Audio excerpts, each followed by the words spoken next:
people will get sick, more people will die, and our economy will suffer longer. Without additional aggressive measures, soon our hospitals will be overwhelmed.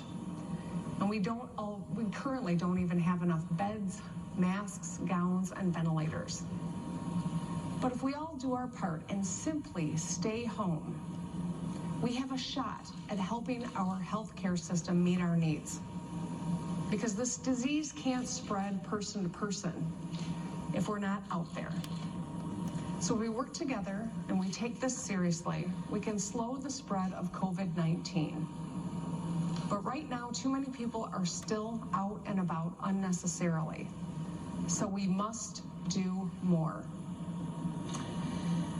Our problem has been exacerbated because we're still not getting what we need from the federal government. Last week, the president's message to our nation's governors was essentially that we're on our own to handle getting supplies. Let me just put a finer point on that. We just received our allotment from the federal government's National Strategic Stockpile. The allotment of personal protection equipment for one of our hospitals was 747 N95 masks, 204 gowns, 4,467 gloves, and 64 face shields. Now, with the exception of the gloves, that allotment is barely enough to cover one shift at that hospital. Not even a full day's worth of shifts, one shift. So while I can't do overnight what the federal government should have done over the course of months in planning, my team and I are working 24/7 to secure the things we need. So far, we have secured more than 4 million gloves, 4 million N95 masks, and thousands of gallons of hand sanitizer, thanks to Michigan businesses, Michigan companies, Michigan distilleries, and Michiganders who are pitching in. And while that's a source of pride and that is good, it is nowhere near enough. Now is the most crucial time for us to come together to protect ourselves and our families. We must work together to bend the curve. We must do more to curtail community spread so our health system has a fighting chance. Today, I'm issuing a stay home, stay safe executive order for all Michiganders, and it goes into effect just after midnight tonight for at least the next 3 weeks. Without a comprehensive national strategy, we, the states, must take action. We are joining a number of other states that have started, and I anticipate many will follow. States like Ohio and Illinois, New Jersey, California, and many others, including New York.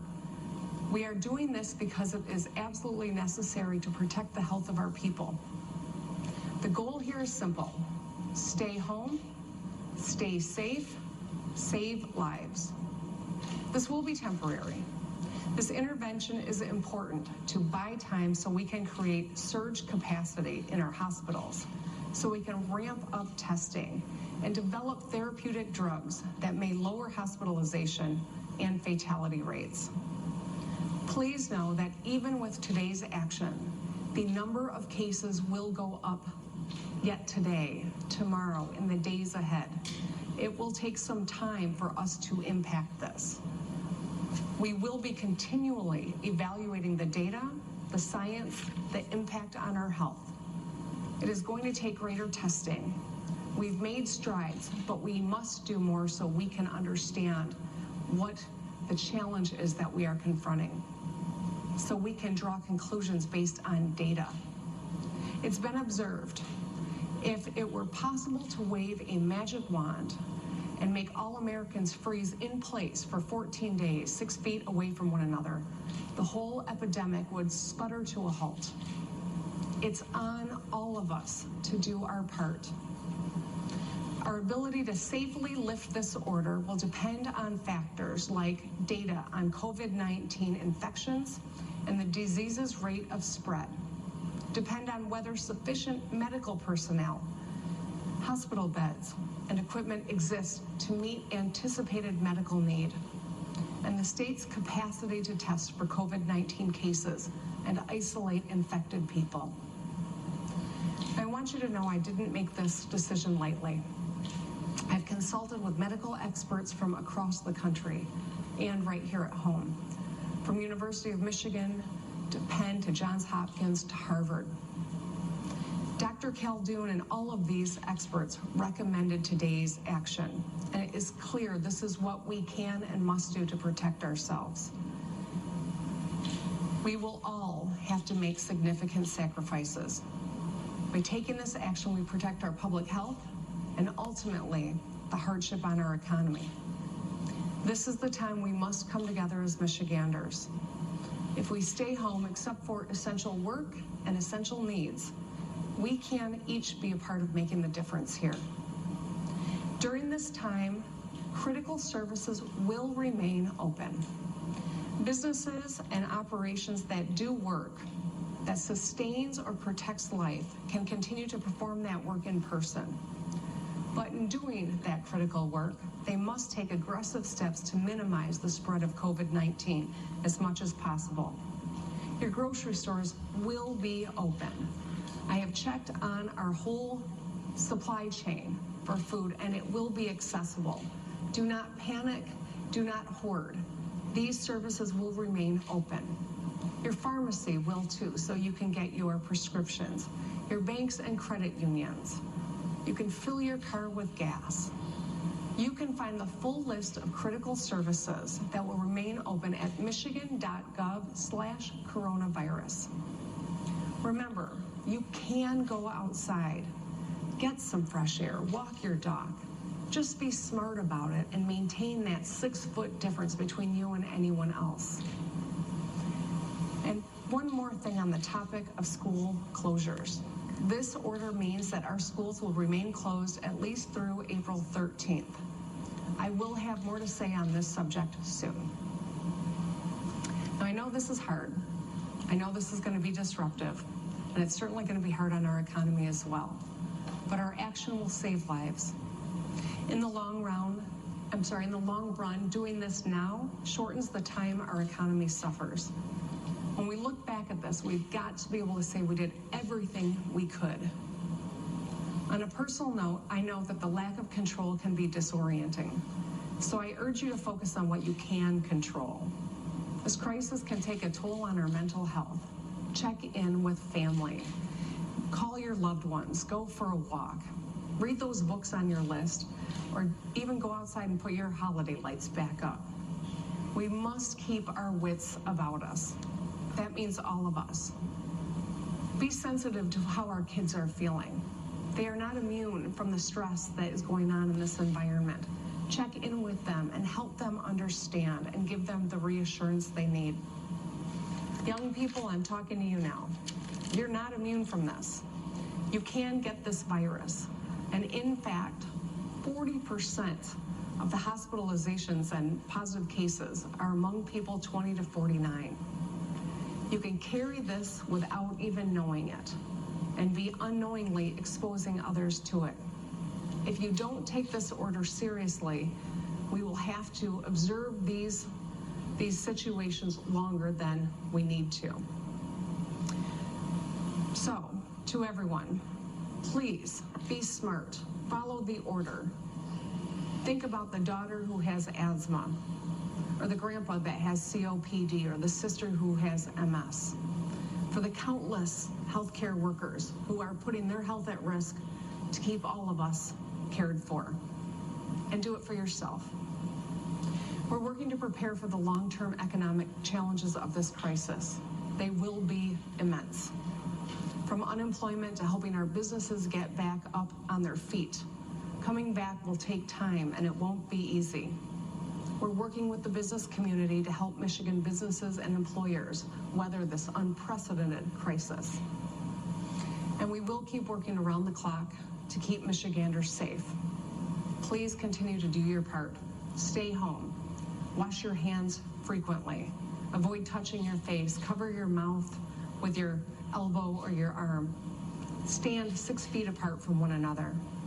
And if you think you should be tested for coronavirus, call on the phone, call your healthcare provider. Our aggressive action today will help mitigate how many people get sick and how long our economy suffers. I've seen some remarkable things in this time of crisis. This is a test unlike any we've seen before. We are up to it. We will get through this. But be smart. Take every precaution and do your part. Take this seriously because it is serious. With that, I'll hand it over to Dr. Janae Khaldun. Thank you, Governor Whitmer. We continue to see significant increases in the number of cases of COVID-19 in Michigan every day. As of this morning, as the governor mentioned, Michigan has 1,232 confirmed cases. As of this morning, we also know of 15 deaths. The cases are spread out across dozens of counties across the state, including the Upper Peninsula. It is affecting people across all ages, from the very young, children, to those over the age of 80. We've been preparing and responding for more than 2 months in the Michigan Department of Health and Human Services and with our dedicated leaders across all of state government. We were ready to provide testing in our state lab the day the CDC said we were able to. We have more than tripled the number of tests we can run in our state lab, and we have worked to build a system across the state where other hospitals and private labs can send us their data so we can share it with the public and accurately track cases. Now we can test at least 1,000 people a day, and that number continues to grow.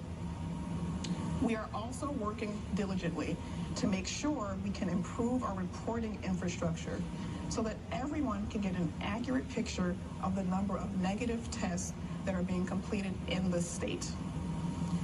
However, we know there are many people who are still unable to get a test. As a country, we did not make tests available quickly enough to be able to fully understand the scope of the problem. We know that there is community spread in several areas of the state. Michiganders have come together to implement the important social distancing measures under Governor Whitmer's direction, decreasing large assemblages and not dining in at restaurants or going to bars. Now's the time, however, where we must do more, and we knew this day would potentially come. If we do nothing, very rough models estimate that the number of cases in Michigan could increase 5-fold in the next week. We are acting right now to decrease that number. If everyone stays at home, if they only leave their home for essential reasons and practice the appropriate social distancing, we will slow the spread of the disease. I'm also a practicing emergency medicine physician, and I've had some very heartfelt conversations with my colleagues across the country over the past couple of weeks. There are ICUs across the country and here in the state of Michigan that are full of dozens of people with COVID-19, all of them on ventilators. Emergency departments are needing to pick and choose who gets to go on a ventilator and who does not. People who were previously young and healthy are now fighting for their lives. Our frontline staff in the hospitals and clinicians are working tirelessly around the clock, taking care of patients with COVID-19 while keeping up with the usual demands of a busy emergency department and a busy intensive care unit. We have to make sure that our hospitals can continue to do this very important work and that they are not overwhelmed with patients who are severely sickened from this disease. These proactive public health measures are aggressive, but they are temporary. And if we all come together to implement them now, I'm confident we will slow the spread of COVID-19 here in Michigan. With that, I will turn it back over to Governor Whitmer. Thank you, Dr. Khaldun. Be happy to open it up for some questions from the press.